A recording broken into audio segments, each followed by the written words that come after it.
El Génesis es posiblemente el primer libro del Tanaj judío y del Antiguo Testamento de la Biblia cristiana. Según la tradición judeo-cristiana, la autoría del libro es atribuida a Moisés en torno al año 1513 a.C. Es un relato que cuenta la creación del mundo, la historia temprana de la humanidad y los orígenes del pueblo judío. Así que en este video voy a traerte un resumen y análisis de este libro bíblico que sigue siendo utilizado por los judíos y cristianos en la actualidad. Así que ahora, comenzamos. En el principio de los tiempos, el Dios Yahvé creó los cielos y la tierra. Como la tierra era caos y desorden, procedió a crear la luz, llamándola día, y a la oscuridad la llamó noche. En el primer día creó las aguas, en el segundo día ordenó que se acumulen las aguas, y las partes secas las llamó tierra, y procedió a crear la vegetación. En el tercer día procedió a crear el sol y la luna, a la que las ha denominado los dos luceros mayores. Luego en el cuarto día procedió a crear a los animales marinos, y después las aves. En el quinto día crearía las criaturas terrestres, pero faltaba algo. Procedería a crear a partir del barro al ser humano a su imagen y semejanza, para que domine sobre las demás criaturas que había creado. Luego en el sexto día, como vio que el hombre estaba solo, pues le hizo una compañía, la mujer, que la sacó de su costilla, culminándose así los 6 días de creación del mundo, y en el séptimo día descansó. Esta primera pareja de humanos se les llamó Adán y Eva, que vivían en el jardín de Edén. Eran muy felices y podían hacer todo lo que quisiesen, pero Dios les había dado una regla: no comer del fruto prohibido, porque el día en el que coman de él, morirán. Sin embargo, una serpiente manipuló a Eva y la convenció de comer de dicho fruto, y luego esta convenció a Adán de comer del fruto prohibido. Luego de este acto, Dios se enfureció con Adán y Eva y les expulsó del paraíso. Perdieron su inmortalidad y comenzarían a vagar fuera del paraíso, pero no conforme con eso, Yahvé no solo los condenó a ellos, sino a todos sus descendientes, y como la mujer fue la causante primaria, la maldijo con dolores de parto. Tras esto, Adán y Eva tendrían sus primeros 2 hijos, Abel, quien se convirtió en pastor de ovejas, y Caín, que se convirtió en labrador. Abel era un tipo muy simpático y terminó cayéndole bien a Yahvé, pero su hermano Caín comenzaría a tenerle envidia, por lo que acabaría matándolo. Como consecuencia, Yahvé lo terminaría maldiciendo, poniéndole una marca para que nadie lo matara. Caín termina huyendo y se estableció en el país de Nod, al oriente del Edén. Se llevó consigo una de sus hermanas y juntos tenían un hijo llamado Enoc, quien fue padre de Irad, e Irad engendró a Mehujael, quien engendró a Metusael, quien luego engendró a Lamech, quien a su vez tendría 4 hijos, Yubal, Yabal, Naamag y Tubal Caín. Adán y Eva tendrían muchísimos más hijos, pero aparte de Caín y Abel, también estaría Sed, quien tuvo un hijo llamado Enos, quien a su vez engendró a Cainán, quien engendró a Malalel, que luego engendró a Jared, quien a su vez engendró a Enoch, quien luego engendró al famoso Matusalén, que a su vez tendría un hijo llamado Lamec, quien sería padre del famoso Noé. Un tiempito después, la humanidad comenzó a multiplicarse sobre la faz de la tierra. Esto llamaría la atención de los hijos de Dios, que comenzaron a descender del cielo y tomar a las mujeres de los hombres. De estas uniones entre los ángeles de Yahvé y las mujeres de la tierra, nacerían los Nefilín, seres poderosos que cobrarían fama entre la gente y comenzarían a hacer todo tipo de maldad. Viendo Yahvé que la maldad del hombre cundía en la tierra, decidiría exterminar de sobre la faz del suelo al hombre que había creado. Pero de entre todos los hombres, había una familia que no era mala, la familia de Noé. Yahvé le encargaría a Noé que construya un barco en el que metería a su familia y a cada pareja de especies de animales para que se salven. Noé, con la ayuda de sus hijos, harían la labor de Dios, y una vez terminada, las puertas se cerraron y Yahvé hizo que lloviese durante 40 días y 40 noches, por lo que todo el planeta quedó inundado. Yahvé exterminó todo ser que había sobre la faz del suelo, desde el hombre hasta los ganados, hasta las sierpes y hasta las aves del cielo. Todos fueron exterminados de la tierra, quedando solo Noé y los que con él estaban en el arca. La inundación duraría así por 150 días, hasta que Dios decidiría pasar un viento sobre la tierra y las aguas decrecieron. El arca quedó posada sobre una montaña. Noé, y con él sus hijos, su mujer y las mujeres de sus hijos, todos los animales, todos los ganados y todas las sierpes que reptan sobre la tierra, salieron por familias del arca. Noé construyó un altar a Yahvé y, tomando de todos los animales puros y de todas las aves puras, ofreció holocaustos en el altar. Los hijos de Noé serían Sem, Can y Jafet, y a partir de ellos se pobló toda la tierra. Noé se dedicó a la labranza y plantó viña, bebió del vino, se embriagó y quedó desnudo en medio de su tienda. Luego apareció Can, quien lo vio desnudo, se burló de él y como consecuencia sería maldecido. Todos sus descendientes serían conquistados por los descendientes de su hermano Sem. La nueva generación de humanos se comenzó a dispersar por el mundo, pero pasaba algo curioso. Todos hablaban el mismo idioma, entonces se dijeron el uno al otro que construyeran una gran ciudad y una torre con la cúspide en los cielos, con el propósito de hacerse famosos. A Yahvé parece que esto no le agradó y decidió que hablaran en diferentes idiomas y que no se entendiesen entre ellos, por lo que detuvieron la construcción de la torre. Después comenzaría la lista de descendientes de Sem, quien sería padre de Arpasad, quien a su vez engendró a Selán, quien engendró a Eber, quien a su vez engendró a Peleg, y este a su vez engendró a Reú, y este engendró a Serug, y este engendró a Nahor, quien fue padre de Terah, quien a su vez engendró a Abraham, el primer patriarca, quien vivía en la ciudad de Ur, pero Dios le habló y le dijo que tenía que abandonar sus tierras y asentarse en unas tierras que él le había prometido, y de este saldría una gran nación que saldría de él. Abraham, justo como se lo había dicho Yahvé, se marchó a la ciudad de Ur, y junto con él marchó Lot hacia Canaán, la tierra prometida. Después de un largo viaje, se establecerían en Egipto un tiempito, y luego ya llegarían a Canaán, estableciéndose en Hebrón. Aunque antes de llegar siquiera a Egipto, la tribu de Lot y su familia se separó por la falta de comida y disturbios, por lo que acabarían estableciéndose en Sodoma. Abraham y su familia tenían una vida nómada y polígama. El Dios Yahvé le había ordenado a Abraham que a partir de ahora sus descendientes tenían que circuncidarse. También le dijo que el hijo que venga de su esposa Sara, quien antes se llamaba Sarai, se llamaría Isaac. Sin embargo, también le informaría que iba a destruir Sodoma y Gomorra, que se había convertido en la perversión para él. Abraham le suplica que no haga eso, ya que en esa ciudad estaba Lot, que él sí era bueno. Al final, dos ángeles enviados de Yahvé visitarían a Lot en Sodoma para hablar con él, que tenía que abandonar la ciudad porque iba a ser destruida, pero los sodomitas entraron en su casa para abusar de ellos, pero Lot les dice que no lo hagan y les ofrece a sus hijas para que abusen de ellas antes que a los visitantes. Después de esto, Lot acabaría huyendo con su mujer y sus hijas de la ciudad, mientras Yahvé desata su ira sobre Sodoma y Gomorra. Arrasó aquellas ciudades, y toda la redonda con todos los habitantes de las ciudades y la vegetación del suelo fueron exterminadas. Los ángeles le habían advertido a Lot que no mirase hacia atrás, pero su esposa va y lo hace, convirtiéndose así en una estatua de sal. Así pues, cuando Dios destruyó las ciudades de la redonda, se acordó de Abraham y puso a Lot a salvo de la catástrofe. Cuando arrasó las ciudades en las que Lot habitaba, subió Lot desde Zoar y se quedó a vivir en el monte con sus dos hijas. Temeroso de vivir en Zoar, él y sus dos hijas se instalaron en una cueva, pero lo turbio vendría cuando sus dos hijas acabarían emborrachándolo y violándolo, para así tener descendencia. Sus hijos Moab y Ben-Amí acabarían fundando los reinos de Moab y Amón.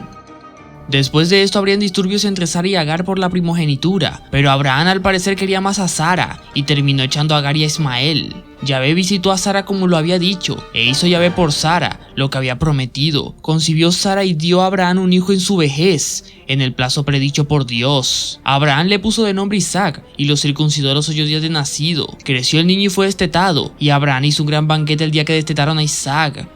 Con el pasar de los años, parece que todo iba bien con la familia de Abraham, pero un día pasaría algo totalmente turbio, y es que Yahvé le había ordenado a Abraham que tenía que hacer un sacrificio, pero no serían animales como vacas o bueyes, sino que tenía que sacrificar a su propio hijo, Isaac. Abraham, que parece que está mal de la cabeza, decide hacerlo, y justo en el último momento, Dios le dice que pare, que no le haga nada. Abraham, en vez de sacrificar a su hijo, prefirió sacrificar un carnero en holocausto.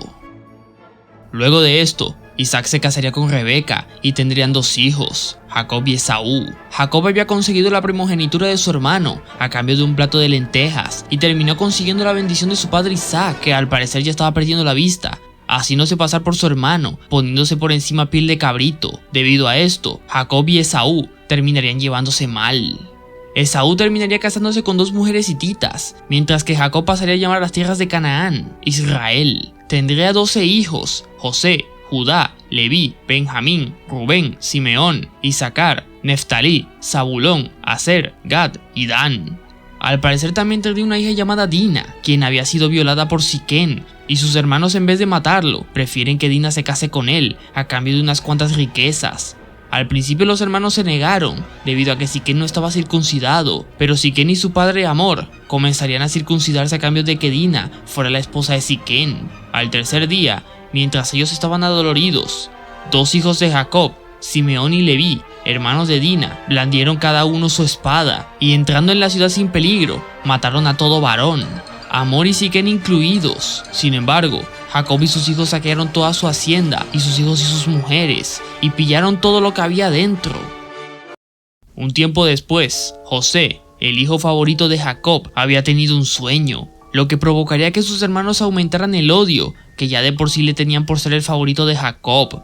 Sus hermanos lo terminarían vendiendo como esclavo de unos mercaderes, y terminó siendo esclavo en Egipto. Trabajaría bajo las órdenes de Potifar, un oficial egipcio. Al parecer José trabajaba bastante bien para Potifar, pero la esposa de este se terminaría enamorando de José e intentaría acostarse con él. José se rehusó a hacerlo, pero la esposa de Potifar le terminó dando mala vida, ya que le avisó a los guardias de que José intentó violarla y por eso acabó preso. Sin embargo, al parecer el faraón, que no nos dicen su nombre, tenía sueños muy extraños y José tenía la fama de interpretarlos. Así, una vez que el faraón lo convoca en la corte, José le explica que los sueños de 7 vacas gordas en el Nilo, que son devoradas por 7 vacas flacas, y lo mismo por espigas de trigo, significaban 7 años de abundancia y 7 años de escasez y hambre. El faraón se quedó asombrado de José, por lo que lo sacó de la cárcel y le concedió su libertad, y no conforme con eso, lo terminaría convirtiendo en su gran visir y vivió muy bien. 7 años después, justo como había dicho José, llegó la hambruna en Egipto, pero esta vez estarían preparados.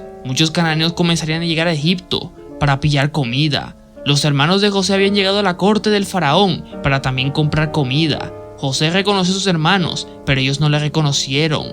José terminaría poniendo a prueba a sus hermanos y acabaron yendo Israel y Benjamín, a quien iban a apresar por orden de José. Al final, viendo que sus hermanos le defendían y que habían cambiado, se reveló ante ellos como su hermano perdido, y todos se alegraron y se quedaron allí a vivir, y de esto se fundarían las 12 tribus de Israel: Judá, Rubén, Gad, Aser, Neftalí, Manasés, Simeón, Leví, Isaacar, Zabulón, José y Benjamín. Por último, José les dijo a sus hermanos que Dios se ocuparía sin falta de ellos y les hará subir de este país al país que juró a Abraham, Isaac y Jacob. José murió a la edad de 110 años, lo embalsamaron y le pusieron en una caja en Egipto.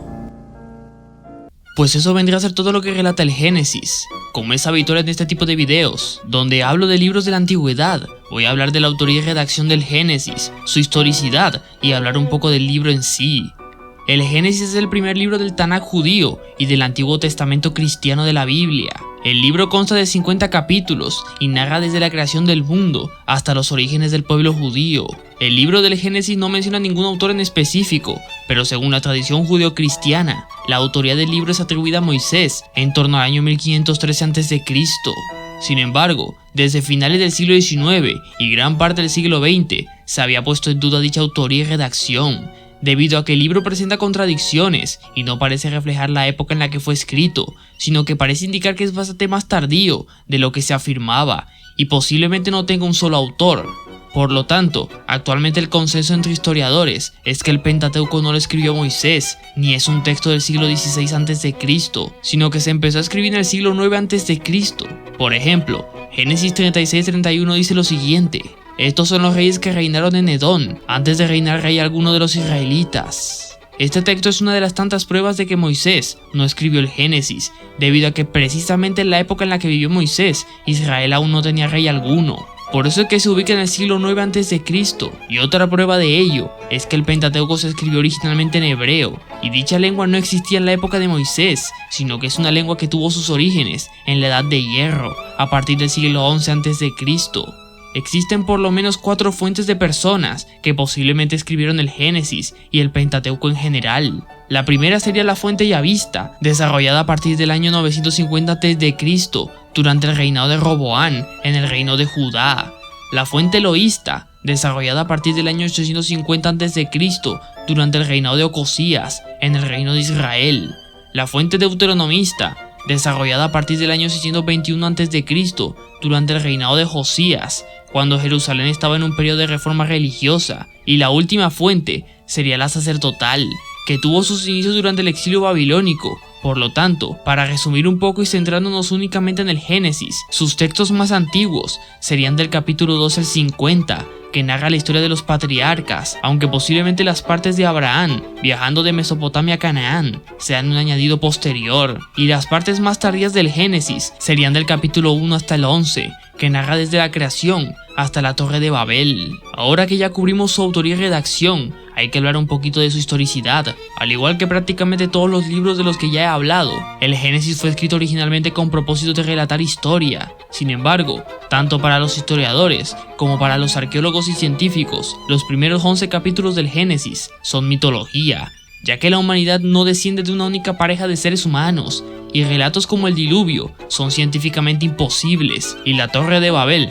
no es el origen de los idiomas. Sin embargo, del capítulo 12 hasta el 50 ya sería más legendario, con posible inspiración histórica, aunque hay relatos que perfectamente pudieron haber ocurrido, como la historia de José, que se adapta perfectamente al periodo del Imperio Nuevo de Egipto, cuando este tenía el control total de Canaán, aunque claro, al igual que con el Kojiki, donde los personajes humanos poseen edades gigantescas, es más probable que toda la historia de los patriarcas, desde Abraham hasta José, sus edades se reduzcan considerablemente, ya que la esperanza de vida de esa época no llegaba ni siquiera a los 50 o 60, a menos de que seas un rey poderoso funcionario. Hablando en sí de la obra, está repleta de historias trágicas, masacres e injusticias, pero igual sirve para conocer el pensamiento y percepción del mundo que poseían los antiguos hebreos por aquellas épocas, y conocer más a fondo su mitología y cómo los sumerios, babilonios y egipcios influyeron en gran medida en la mitología hebrea, ya que muchas de las historias del Génesis son bastante parecidas a las historias sumerias y babilónicas, e incluso egipcias, que son bastante más antiguas. Si tuviera que resumir el Génesis, diría que es el inicio cronológico de la Biblia, y sirve para conocer la relación que poseían los hebreos con su dios Yahvé. Y bueno, hasta aquí ha llegado el resumen de análisis del Génesis. ¿Te gustaría que hiciera más resúmenes y análisis de otros libros de la Biblia? Por favor, me lo puedes dejar en los comentarios. Además de eso, dale me gusta al video recomendándome otros temas similares. Puedes seguirme en Instagram donde hago contenido similar y nos vemos en el próximo video. Chao.